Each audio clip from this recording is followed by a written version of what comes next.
Okay, is the thing done moving? What a mess. Probably gonna get you dizzy. I don't know. But yeah, still in the sewing room. Got shit going on. It's still a mess out there. Oh, come on, come on, come on. Oh my goodness. I was going to burn some fret marks into this little guy here. I made some magic marker marks, and then I was gonna. Oh, I thought about taking a piece of brass and heating it up, and then putting a dot on there, and that didn't work. So I tried to take a pick and heat it red hot, and that didn't work. I guess I'm gonna have to take the finish off of this thing. I don't know. Maybe I should just buy another one. Or build another one. Buy another one. Yeah, let's do that. Jesus. Anyway, I hope everybody had a wonderful Valentine's Day. The weekend was kind of crazy. Our wonderful friends up north, um, y'all are standing up for what you feel is right, and I think it's great. It's actually turning into a worldwide movement. I figured that out too. Here, let's see. Hang on, hang on.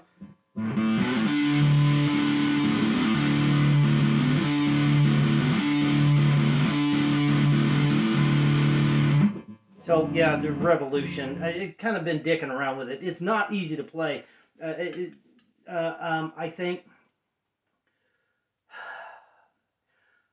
I think they recorded that on a 4-track, and maybe they had a variable speed or something, and they brought it up because to get the pitch right is pretty much impossible. I mean, even with a slide, but it's difficult. The pitch isn't right. It's not right. It's a quarter step higher than what it should be. But anyway, yeah, I've just been kind of jacking around. Some Bo Diddley. I did a little Bo Diddley. I don't know if I can do it again because I suck. But let's see here.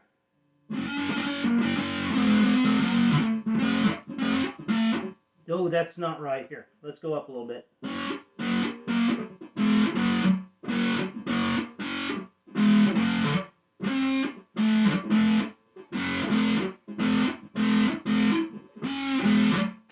Anyway, I heard Candy on the radio, which is just basically it's a Bo Diddley. It does a little intro and then jumps into Bo Diddley and then stays with it until the next chorus. And of course, it started. It started as Bo Diddley, and I don't know. I'm not a historian, but the Diddley Bow, and then later on, it turned into the hand jive, which had to have been in the 40s or 50s. 50s, it turned into the hand jive, and then it was done as Candy in the 60s, and then came back around in, I think, the 80s as Candy again. Still, all Bo Diddley shit. Easy to play. Easy to play. Not like Revolution. Revolution is wonky, but good. Anyway, yeah, I have been watching what's going on in Canada since probably day 2 or day 3. It's been weeks. It's been weeks. The bridge got shut down just several days ago, last week, and I've been keeping an eye on it. I usually have my radar on, and that's actually spread like Berlin, Vienna, Brussels, Paris. It's a whole deal.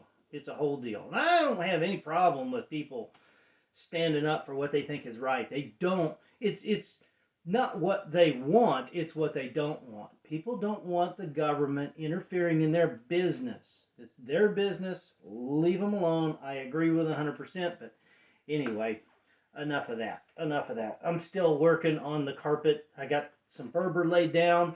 I needed 19 feet, and they had 18 feet. So I'm in a pickle there, but I'm going to make it work. And my OCD is going to kick in, but nobody will be able to actually see the seams. So I'll make it work. And then, of course, I got on the phone with Cousin Eric, and we started talking, and I'm headed down to Campsite Bravo Saturday. I have to go. Mike and I are going down to some camping ministry thing so that we can get this network built for this Veterans Camping Initiative thing. If it works, it works. If it takes off, it takes off. That's going to be great. I'm going to be ready. Gosh, I think I'm just short. I've got a sponsor for booze. I've got a sponsor for food. I need to end up getting tents and cots and fishing poles. That's not hard to do, right? That's not hard to do. So anyway, I got some sponsors. We're rolling. We got some stuff going. I think that's going to end up being the first week of May. So that's going to be a good time, I hope. Hopefully we don't burn down the field or the county or anything. You get a bunch of drunk veterans out there. It's hard telling what's going to happen. But there's rules to camping. There's the 5 rules of camping. I'm not going to repeat them. I'll cover that another time if you need covered. But the main thing is we got one guy on the fire. Just one dude, one fire, and that's it. Because really that's the highest risk. Somebody might get stupid and fall in the pond and drown. But that's kind of not going to happen. Not going to happen. I mean, when you grow up with Brother Brian, and when we were teenagers, that's what we did. You know, we went out drinking and camping. And he, for some reason, he was that guy. He was that guy. He'd get all hammered ass drunk and run out into the pond. Fucking 11 o'clock at night. Where's Mad Dog? Oh, he got drunk. He's down at the pond. He's going to fucking drown. Somebody better go down there and chase his ass down. So we had to go down and drag him out of the fucking pond. Stupid drunk. And I was always the one somehow responsible for keeping track of people. I guess people choose the most... I don't even know how to explain it. The person that can handle their alcohol the best, which for some reason was me, and make me keep track of people. It's like herding cats. It's not easy. It's not an easy job. But what I'm doing with the camping thing is more so with older folks. So these are slow cats. Okay, so nothing to worry about there. Oh, speaking of cats, I also got a sponsor for coffee. Casey Katz, some guy I met at the grocery store. He's got a coffee company, and he's going to sponsor me for coffee. So, God, I guess now I got to round up a percolator. Which, yeah, another Brian story. You have a coffee percolator. Some of them is just a big, like a chili pot with a screen on top. But they have paper filters for the fucking things, right? I mean, you put it on the fire, you put the paper filter in, you put your coffee in there. And back in the day, when they chopped the coffee, it was ground a lot of times in a hand grinder. I mean, way, way, way back. And even, in the 70s, coffee was ground more coarse than it is now. Well, Brian's got this great idea that, well, I don't need a paper filter. That's what the little holes in the percolator are for. That keeps the grounds out. And he dumps that shit in there. And, of course, he buys the cheapest shit possible, like Always Save Coffee. And then he fills the whole fucking thing up, puts like 4 tablespoons or 5 tablespoons into one pot of percolated coffee with no paper filter. So we were snagging on the river. Which, if you don't know what that is, there's a fish. It's called a paddlefish. And in the springtime, they go upriver. And they do that on the bottom. They swim. It's the current thing. It's a whole science, energy stuff. But anyway, you go down there and you drop a line, a big line, like a rope, with hooks on it and a weight, and you snag spoonbill. Anyway, we were camping, and I got up in the morning, and Brian made coffee. And after drinking that coffee, without doing really anything to it, right? Just Brian coffee, I didn't feel so good. And I went down and splashed in the water and got cleaned off. Of course, it's May or March, so it's very cold. Um, and I was like, man, I got a kidney stone coming. I got a kidney stone moving. I gotta get to the hospital, get some Demerol or something. Well, we went into town to the ambulance station. No, we can't give you narcotics. There has to be a doctor on scene or something. We're not just gonna give you narcotics. I was like, oh Jesus Christ, we got to go all the way to Sedalia. Oh fuck, it's like an hour drive. I'm in the back of a truck just rolling, and that's been years ago. I have since learned that if I have a kidney stone, I can pass it, and you just got to meditate. It'll go. I know it's easier said than done. I know that. Trust me. Anyway, we get down there. I get all doctored up, and it was a hell of a time. Everybody else was drinking. Now I was feeling 100%, like 2 doses or 3 doses of Demerol. I was rocking and rolling, and I drive in the boat, and then it starts hammering ass rain, and we get up a back channel and start churning mud, and had to turn around, and I mean it was pouring its ass off. Well, anyway, make a long story short, as if it's not already long enough. When I was in the hospital, they gave me this little screen. It's a little funnel and it's screened so that you urinate in it and they catch the stone. Well, I've had enough kidney stones in my life. Yeah, what the fuck ever, I'm not fucking with that stupid screen thing. So anyway, I put the screen thing in my pocket. We walk out the door, sign my paperwork. I mean, it's all insurance anyway, no big deal.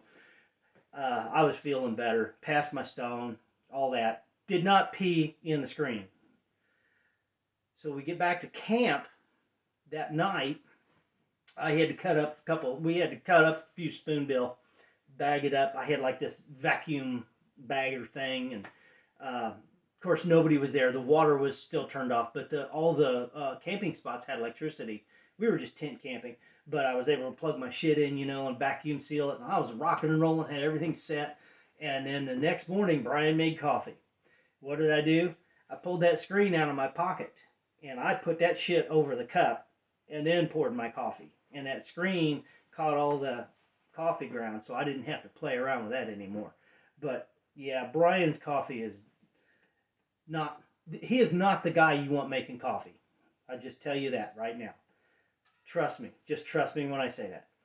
Anyway, 1st of May, I think we're going to have a good time. I'll be herding slow cats.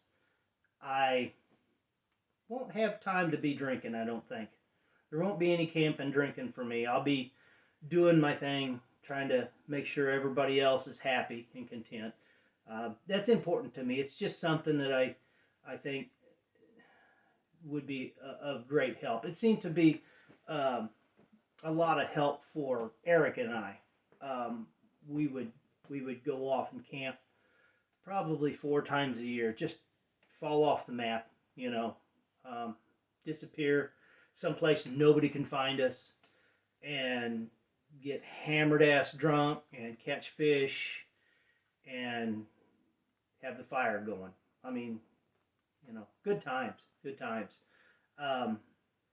But next week will be my time to go down and hang out with Eric. We'll go Campsite Bravo and do some drinking, hunting, trapping, killing. We're trying to bring in he is trying to bring in turkeys and stuff, and you can't have turkeys running around when there's bobcats on the prowl, because it looks like a crime scene. There's blood, there's feathers, but there's no body. There's no evidence.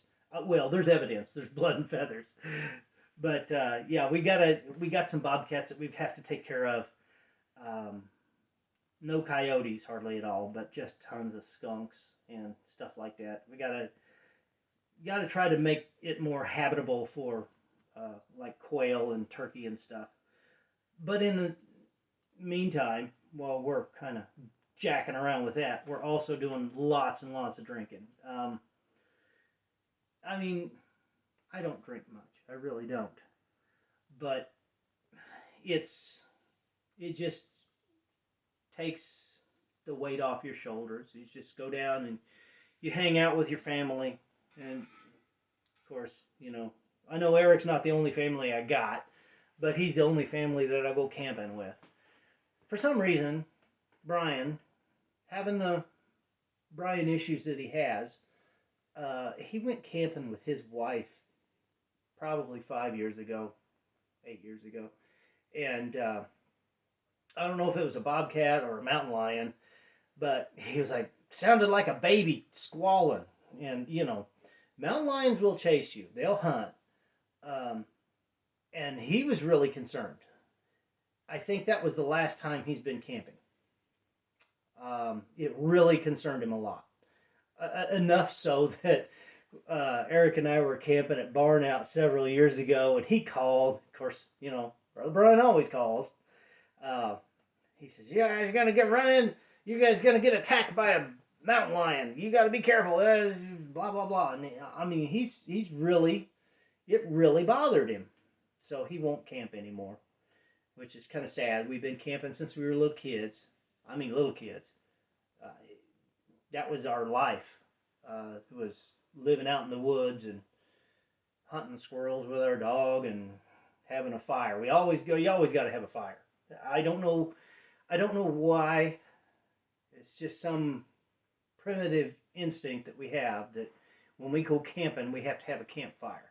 Now, when I'm camping, when I'm glamping with Sherry, we've already got the camper and we're with their family and everything. They don't do fire in the daytime. They start their campfire at night. When I'm camping, like, I guess what you call primitive camping, I got a fire going. That's the first thing. It's one of the first things you do. I mean, you get your tent set up, and then you get your fire going. And of course, one of the first rules of camping is you don't drink before you get your campsite set up. You get your campsite set up, and you do it in the daytime when the sun's still out. We'll see how things go, but I think the first camping trip's only going to be 15 miles that way, and I'll have everything set up for everybody Friday evening, hopefully, and then people start to show up. They don't have to stay all weekend, They might go home of a night and then come back in the day. We'll see how it works. Wish me luck, as I am wishing our friends to the north luck. Our governments have to understand that they work for us. We don't work for them. And when people, and I'm not just saying a society, I'm saying people in general, when people have had enough, they've had enough. And you're seeing it. You're seeing it. If you're watching what I'm watching, you're seeing what's going on, and it's worldwide, and people are done with mandates. And I'm not saying that these people are against getting vaccinated. That's not what they're standing for. They're standing for the requirements, the mandates. That's what they don't want. I'm vaccinated. I don't care. Honestly, it was just for, administrative purposes on my part. I take care of myself. I'm healthy, blah, blah, blah, whatever. But yeah, I know. I run the numbers. I'm a numbers guy. This is serious. It's very serious. There's no doubt about it. But if somebody doesn't want to get a shot and their government tells them they can't cross the border in their truck to make their run for the week to feed their family, they're going to have something to say about it. So yeah, government overreach is a big deal, but I hope it gets resolved soon.